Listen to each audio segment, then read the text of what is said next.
Hey guys, what is up? It is me, Pagey, here once again with another video on Stargirl Season 3, and this is going to be my review for Episode 4 for this season, otherwise entitled The Evidence. So of course, spoiler alert, if you've not watched the episode, go away, because I'm going to be talking about most of the stuff that happens in this episode, at least the stuff worth talking about. So yeah, go away if you've not watched it. But if you have watched it and you are continuing on with the video, be sure to let me know in the comments section down below your various thoughts on the episode, any theories going forward, any reactions you had. And yeah, if your opinion's different from mine, of course, let me know in the comment section down below as well. And of course, if you're going to enjoy the video, you enjoyed the episode, want to show support, everything like that, why not drop a like on the video to show all that? So last episode really focused, like at least for the most part, on the Crocs becoming the top suspect. So in the previous episode, we had the Shade and all the potential shady stuff he could have been doing. This episode, we focus on the Crocs, and they really do become the top suspect after Cindy leaks information to Beth that the Crocs were sort of being blackmailed by the gambler, though it is revealed that the gambler stopped doing that a few months before he returned to Blue Valley. However, his return made Crusher and just, I guess, the Crocs in general think he was going to start doing that again, which is why we saw Crusher go to threaten him at the trailer park before thinking twice and going away. And yeah, but before that's revealed to not only the Pat and Barbara and Courtney, but also us, the audience, Sylvester goes after them, tearing up a grocery shop in the process and almost killing them. Now, of course, that puts Pat and Sylvester at odds and makes Sylvester rethink things over and sort of want to make up for that. But we also see that it is most likely Mr. Bones is looking over the surveillance footage. It looks like it's him with the leather gloves and the cloak that he has, or the coat and stuff like that. Though it's not 100% confirmed, but it looks like he's the one looking over that surveillance footage, which I guess pushes him forward to the one responsible for the gambler, because the gambler got attacked just as he went to, sort of tear down the surveillance footage outside of his place. So, yeah, question mark on that. But right at the end of the episode, we do see Sylvester go to look, over the gambler's trailer again to look for more evidence. And that is when he's, attacked by something big and something making a weird noise, and he's knocked out, dropped from quite a high distance, and he hits his head. So, yeah, bit of a bad episode, or a bad way to end the episode for our good old mate Sylvester Pemberton. But yeah, overall, this episode definitely, pushed forward a couple of different storylines, and I was not expecting the big reveal towards the end. That was also a mislead throughout the episode, and I'm very, very, very curious to see where that goes going forward, especially over the next, two, maybe 3 episodes or something like that, and just what it means for that character. Actually, we're gone past the spoiler point. What it means for Cindy. I was talking as if someone who hasn't watched the episode and didn't want spoilers was still watching. But yeah, I mean, what was going on there? But let's just talk about the episode. Let's break it down. So we do pick up the episode with Cameron in his house where he's looking over some snow globes. It almost felt like a Christmas movie or something like that. Even just the music just gave me Christmas movie vibes. But I guess that was the whole point they were going for. I mean, you think snow, I guess you think Christmas, especially snow globes. With him picking up one of the snow globes that resembles Courtney, with his powers sort of leaking out or bursting out, and him freezing it, leading him to dropping it and it smashing. And his parents are sort of, he's not parents, his grandparents sort of come in to comfort him and ease him that he will be able to control his powers soon enough. And that's always going to be the biggest issue. And as I think it gets exemplified towards the end of the episode, is that you do have this bad influence of his grandparents and sort of pushing him towards, I guess, what his father would have been and carrying on that legacy. But then you also got the good influence of Courtney previously that carries on in this episode as well. And that's obviously going to be a struggle for Cameron because we still don't know where he's going to go. Is he going to be an ally for the JSA, or is he going to be a villain or a bad guy? We still don't know at this point. Even at the end of the episode, I still don't know which way it's going to go. Now, the cosmic staff does wake up Courtney, or more forces Courtney out of bed and drags her to Sylvester's unconscious body at the crime scene at the gambler's trailer, with the hospital visit actually revealing that Sylvester also has a mysterious puncture wound like the gambler had. However, of course, the gambler had been punctured through the heart, leading to his death. So Sylvester's a bit lucky there, but it means he was attacked by the same thing that attacked the gambler most likely. And of course, based off the end of the episode, the puncture wound just makes you second guess things. Was it actually that person? Now, Dr. Chapel, Beth's mother, gets to see the downside of being a hero and the danger of it, because we've seen her and her husband, of course, who works with Barbara, enjoying the more fun side of their daughter being a hero, wanting to, partake in it. But I think I think for to like really hit home would be if something happened to Beth, and that doesn't mean you want Beth to get too hurt, but if like Beth was in danger where, and they know she's in danger, like they know that she almost died. Doesn't mean she gets injured or something and ends up in hospital, but if they get to see firsthand or something like that, like Beth in a really dangerous position, then they might rethink like, hold on, this isn't that fun. Now, Pat and Courtney are wondering why Sylvester went out without the staff, with Pat actually bringing up a good point that Courtney's obviously forgotten that it wasn't his turn with the staff. They, Courtney and Sylvester had agreed to that in the previous, I think it was the previous episode. Though suspicion is raised, to the whole reason why Sylvester was there, because he, of course, went out on his own without telling anyone. And if you're in a team environment, you should at least, like, someone should know. It shouldn't be up to the staff to be like, hold on, Sylvester's not here. Like, Sylvester could have probably maybe died if Courtney didn't get there, despite what's revealed later on as well. Now, one quick thing that's brought up is that Yolanda is still under strict rule by her mother, which has sort of been said but not like shown on screen. With her, it actually been revealed that her family is struggling financially, like her father had lost his job, and that's why Yolanda was allowed to go back to work at the diner, because the family needed the money. And it sounded like they were selling the house, like the realtor was coming over. So I'm assuming like that might be for something, maybe in the back half of this season, what's going on with Yolanda personally and stuff like that. But I do like getting that in there. I like learning what's going on with these characters' lives, especially when you look at something like season 1, which was so heavy on Yolanda's personal life, and even early parts of season 2, that it feels weird when they don't address it, but it's nice when they do. Now, Sylvester does wake up in quite a lot of pain, but he has no idea as to who attacked him, outside of the fact that whoever attacked him and, killed the gambler was quite strong. Now, whether Sylvester's hiding anything is another question. I don't see a reason as to why he would need to hide anything, so I'm going to believe him. Like Cindy, on the other hand, where, she was there at the scene of the crime and might have seen something, it makes you put a question mark on it. But I don't think Sylvester has a reason to hide anything, so I don't think he's being weird. But Courtney and Sylvester do agree that if the staff is available and, the other needs it, that they can take it, which I think is a reasonable deal to make, especially under certain circumstances. But in the synopsis for the episode, it did say that Pat brings in an old friend in to help out. So Pat brings in Dr. McNider, or the former Dr. Midnight, to assist in what's happening. However, at the same time, we also do see that they are being watched over by the surveillance cameras, and that person who's most likely Mr. Bones in that little surveillance room. So it's going to be interesting to see when they strike.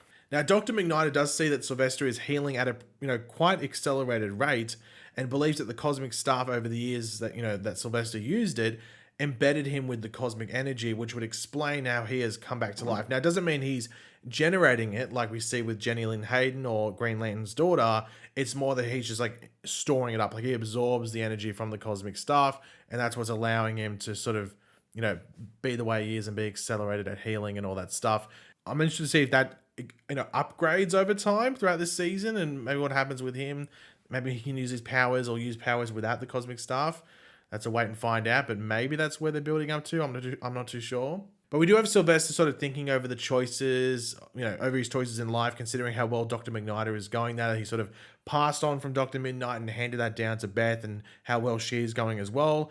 Though Pat does reassure him that his legacy is still intact and that he does have a future later on in the episode. And he sort of continues that on in another speech as well. Now, the JSA does go over the trailer crime scene, or the crime scene at the trailer again, with it being cleaned out by the looks of it. Like, there's nothing really left there. There's no evidence.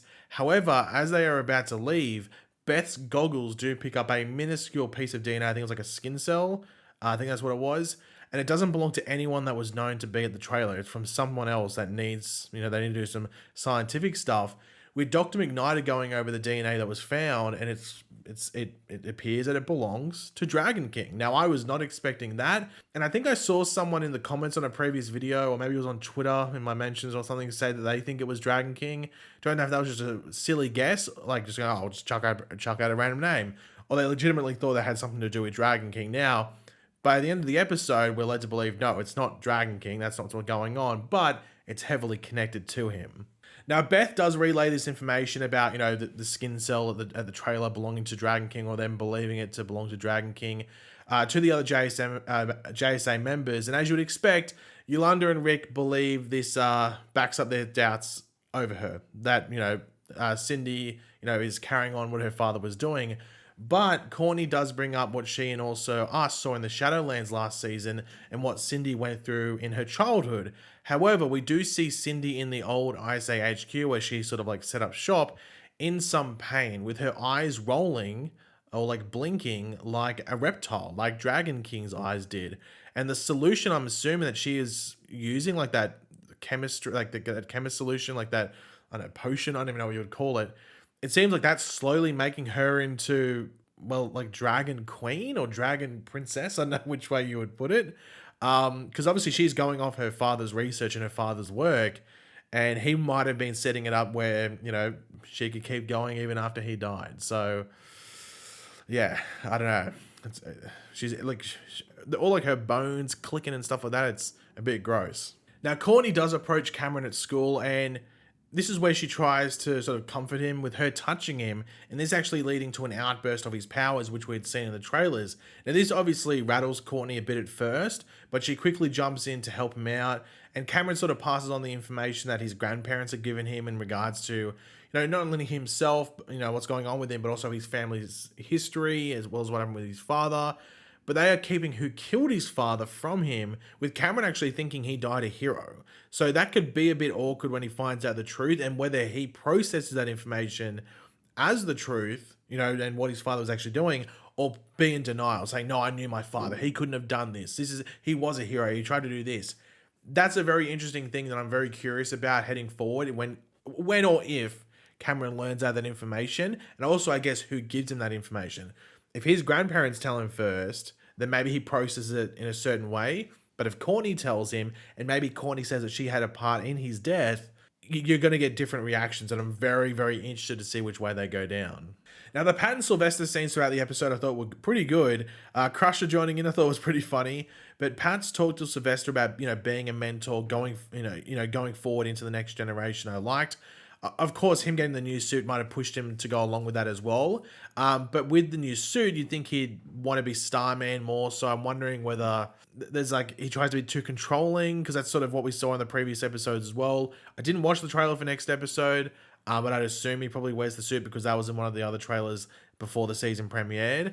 And also it seemed like him, Rick, and Yolanda were about to go into the sewers, or the sewers of Blue Valley, looking for Dragon King potentially. So, yeah, if Courtney's not there, you could see Sylvester maybe lose it a bit, but we'll have to wait and see. But speaking of Courtney, she's able to pass on the message about, emotion driving what we do that she got from Sylvester a few episodes ago. And she's able to get Cameron to not have the outburst like he had earlier, but able to, properly control his powers, which works. And that scene was, you have to be honest, it was beautiful. The way it was filmed, all the snow coming down. Once again, Christmas movie vibes, like the opening scene with Cameron gave you, with all the, snow globes and stuff like that. With them actually sharing their first kiss, which had been interrupted in a couple of episodes previously. Now, the issue going forward, as I brought up earlier, is of course going to be the good influence of Courtney and the bad influence of his grandparents, and also what Cameron perceives as the truth. That's always going to be a very difficult thing. Now, I think we've always said the truth, there's three sides to a story. You have one person's side, the other person's side, and the truth. No side's usually telling 100% the truth, because they want it, they obviously want things to go in their favor. So you might get Courtney saying, absolutely tearing Cameron's father apart and what he was doing, and then his grandparents praising him, when it's somewhere in the middle. Like, we know what Icicle's true story was and what he was trying to do. He was trying to do a somewhat good thing, but in an incredibly bad way, and at the end of the day, he was still a villain because of the way he was trying to go about it. And I don't think Cameron's going to get that truth, which might make him a really all over the place character in regards to his moral decisions, which I'm interested to see how that plays out. But as I sort of alluded to before, we did have Rick and Yolanda pass on the info about Dragon King's DNA being found at the scene to Sylvester. But as we do cut to Cindy, we see that she has growing scales. So it seems like it was Cindy's cell, or skin cell, that was found at the scene, not Dragon King. So did Cindy have anything to do with it, or is this just a mislead for the JSA that had a reveal for Cindy later? Because Cindy was there when they were looking up, in that just then, when they went through earlier through the trailer and was like, oh, it's cleaned out, there's nothing here. Cindy was there, so she easily could have dropped that skin cell at that point right then and then. So it doesn't mean she was there when Sylvester got attacked or any time, you know, in any sort of like suspicious manner. So I think it's just going to be a mislead for the JSA, thinking that it's going to be Dragon King for like maybe just next episode, and then have that reveal that Cindy is slowly turning into what Dragon King was. Like, I just don't think Cindy would be that strong to do that to Sylvester at the end of the last episode. Though the whole puncture wound thing and the fact she has like the, I guess, the shiv that comes out of her wrist, that's obviously going to make her a bit of a suspect, because hold on, they've got puncture wounds and you can do that. So I mean, I'm intrigued to see where they go with the Cindy thing, because I just don't think it's her. I think she's a massive mislead, though she's got her own struggles with this whole, you know, dragon queen thing, I guess, happening to her, which, and just, yeah, all the like the bone snapping and stuff. I don't know what's going to happen to her if they, you know, stop her using all that stuff. Maybe it's to control it. At the same time, she might have to make like a solution to stop her, I guess, like evolving like that. But I guess that's a wait and see. But yeah, this episode was another really solid episode of Stargirl. I did like a lot of the character interactions, and also just the setup for like a mislead, and also just the mystery about what's going on as a whole. I am wondering when Mr. Bones comes in, just because we're just going to continuously get him watching the surveillance footage. But I guess he's just waiting. And also, we don't know if he's the one that, you know, was a part in killing the gambler. We still don't know that at this point, whether he was. He could have just been conveniently watching, and the gambler went to destroy the surveillance camera at the time he was murdered. Just a coincidence. He might not have anything to do with it. But then again, he could be 100% behind it. We don't have the reasons for that yet. That's a wait and find out.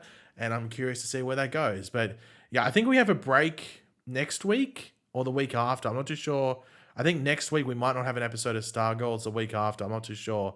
I'll mention my trailer breakdown, whether we have the episode off or like confirm that or not. I'm just not too sure off the top of my head. But I know we have a week off either this week, like next week, or the week after. But I'll let you know in the trailer breakdown whenever that goes up. But yeah, guys, thanks for watching. Hopefully you enjoyed the video. If you did, it'd be awesome if you could drop a like and show your support. Let me know in the comment section down below your various opinions about this episode. What you love, what you hate, any theories and predictions moving forward. Do you think the Cindy thing is a complete mislead? And which way do you think Cameron's going to go? The good side, the bad side, or maybe he might stay in the middle? Let me know your thoughts down there in the comments. And of course, if you are new to the channel, make sure to subscribe, and I will catch you guys later. Goodbye.